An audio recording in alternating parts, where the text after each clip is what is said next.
খতিব পর্যন্ত যেভাবে পালিয়ে গেছে এটা ইতিহাসে নজিরবিহীন। সিরিয়াতে বাশার আল আসাদের লোকেরাও এখনো সিরিয়ায় আছে, যে দেশে কিনা এরকম লম্বা সময় ধরে সিভিল ওয়ার চলছে, সেই দেশের হচ্ছে এই পরিস্থিতি। আর আপনার দেশের এরা পুরো একটা দল এখন আন্ডারগ্রাউন্ড দলে পরিণত হয়েছে। তাহলে সেটার বিচারের ক্ষেত্রে অবশ্যই অবশ্যই আমাদেরকে সবচেয়ে বেশি প্রায়োরিটি দিতে হবে। লাস্ট যে কথাটা আমি বলবো, আমরা তো সংস্কারের কথা বলতেছি, যৌক্তিকভাবেই বলছি, এবং দলগুলো অযৌক্তিকভাবে নির্বাচনের কথা বারবার সামনে আনছে। তো এই সংস্কারের ক্ষেত্রে এইটা হচ্ছে আরেকটা দলিল, আরেকটা প্রমাণ আপনার বাংলাদেশের এখন যে সংস্কার করতে হবে, এই সংস্কারটা এখন একটা ইন্টারন্যাশনাল ইস্যু। এই দলিল যদি আপনি পড়েন, তারা বাংলাদেশের বিচার বিভাগ নিয়ে, বাংলাদেশের পুলিশকে নিয়ে, বাংলাদেশের কি বলে ওটাকে, ইন্টেলিজেন্স সেক্টরকে নিয়ে, বাংলাদেশের অর্থনীতিকে নিয়ে, বাংলাদেশের সিভিক স্পেসকে নিয়ে, এরকম বাংলাদেশের অনেকগুলো সেক্টরকে ধরে তারা খুব ডিপার রেকমেন্ডেশনস করেছেন, সুপারিশ করেছেন যে এগুলোকে সংস্কার করতে হবে। সুতরাং এই সংস্কার, এবং তারা বলছে প্রোফাউন্ড রিফর্ম দরকার, প্রোফাউন্ড রিফর্ম, এই হচ্ছে তাদের ভাষা, গভীর সংস্কার দরকার বাংলাদেশে। এবং এই গভীর সংস্কারটা তারা বলেছেন কিছু এই সরকার করবে, কিছু সামনে সরকার করবে, যেটা আমরাও মনে করি যে এটাই হওয়া উচিত। তো এই ভেবেছেন, কারণ আমরা দেখতে পাচ্ছি যে আমাদের এখানে বিশেষত রাজনৈতিক দলগুলো, আপনারা তো জানেন যে আমি ইদানিং খুব খ্যাতি অর্জন করেছি যে বাংলাদেশের রাজনৈতিক দলগুলোর সমালোচনা করতে গিয়ে। বিশেষত এই রাজনৈতিক দলগুলো বাংলাদেশে এই এত গুরুতর একটা বিচারের প্রশ্নে যে ধরনের উদাসীনতা দেখাচ্ছে, তো সেই জায়গায়, সেই দৃষ্টিকোণ থেকে আমাদের লিগ্যাল সেল এবং মানবাধিকার সেল তারা যে এই জরুরি একটা ঘটনা, কত বড় জরুরি একটা ঘটনা বাংলাদেশে ঘটেছে এই রিপোর্টটা পাবলিশ করার পরে, এটা সম্ভবত আমরা ন্যাশনালি বুঝতে পারছি না।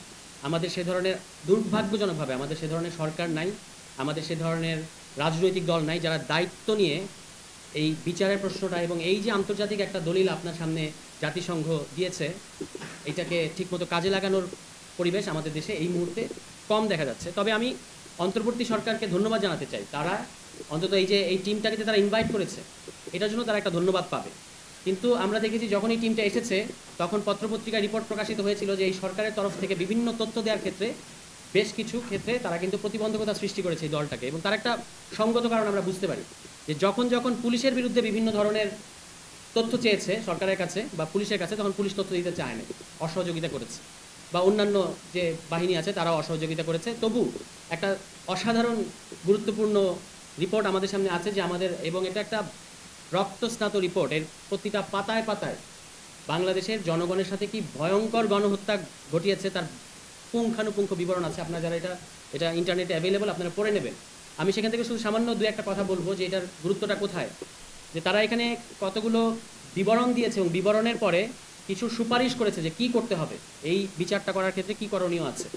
এবং আপনারা জানেন যে আমরা 1971 সালে আমাদের এখানে এত ভয়ঙ্কর একটা জেনোসাইড ঘটানোর পরেও আওয়ামী লীগ সরকার এই মুক্তিযুদ্ধের চেতনার নামে এটা নিয়ে দেশের ভেতরে দেশের মানুষের সাথে অনেক রাজনীতি করেছে, কিন্তু আমরা কিন্তু আমাদের জেনোসাইডটাকে ইন্টারন্যাশনালি প্লেস করতে পারি নাই।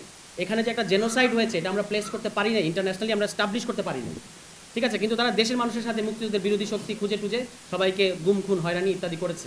কিন্তু এই রিপোর্টটাতে বলা হয়েছে, পরিষ্কারভাবে বলা হয়েছে যে এখানে এমন অনেকগুলো আলামত আছে, এবং তাদের ভাষাটা হচ্ছে এরকম যে বিশ্বাস করবার যুক্তিসঙ্গত কারণ আছে যে এখানে মানবতা বিরোধী অপরাধ ঘটেছে, যার অনেকগুলো আন্তর্জাতিক অপরাধের শামিল, এই হচ্ছে তাদের ভাষা।